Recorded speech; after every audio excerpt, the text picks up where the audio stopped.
Des quantités massives de données ont été téléchargées dans des machines pouvant calculer très vite et avec une meilleure mémoire que les humains pour faire de l'art, repérer les nageurs qui se noient, sauver des vies grâce à de meilleurs diagnostics médicaux et aussi pour faire des bruits bizarres. Mais comme tout autre outil, l'IA est soumise aux intentions de ses utilisateurs et peut être utilisée pour tromper, désinformer ou nuire à des personnes. En début de semaine, le président des États-Unis, Joe Biden, a signé un décret établissant de nouvelles normes exigeant notamment que les principaux développeurs d'IA communiquent au gouvernement américain les résultats de leurs tests de sécurité et d'autres informations essentielles. La vice-présidente Kamala Harris, présente à Londres pour un sommet sur la sécurité de l'IA, a également annoncé la création de l'Institut de sécurité de l'IA du gouvernement et a publié un projet d'orientation politique sur l'utilisation de l'IA par le gouvernement, ainsi qu'une déclaration sur les applications militaires responsables. Pour assurer l'ordre et la stabilité au milieu des changements technologiques mondiaux, je suis fermement convaincue que nous devons être guidés par un ensemble commun d'interprétations entre les pays. C'est pourquoi les États-Unis continueront à travailler avec leurs alliés et partenaires pour appliquer les règles et normes internationales existantes à l'IA et œuvrer à la création de nouvelles règles et normes.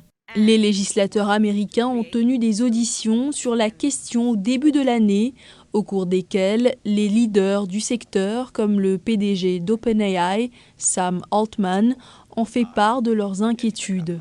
Mes pires craintes sont que nous causions des dommages importants, nous membres du domaine de la technologie de l'industrie au monde.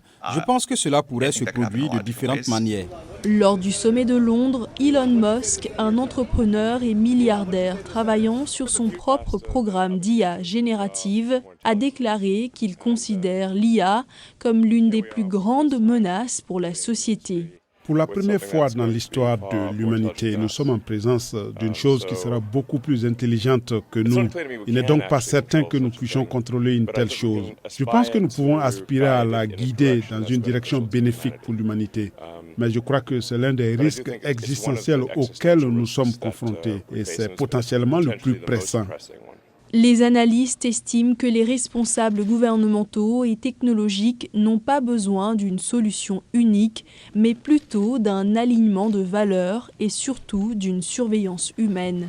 Il est normal d'avoir plusieurs approches différentes, mais aussi, dans la mesure du possible, de s'accorder pour veiller à ce que les valeurs démocratiques s'enracinent dans les systèmes qui régissent la technologie à l'échelle mondiale. Mais en fin de compte, c'est à la fois la force et la faiblesse de l'IA, le fait que jusqu'à présent du moins, elle semble être régie par une force imprévisible, capable de bienveillance et de méchanceté, et parfois, tout simplement, un peu bizarre, la nature humaine.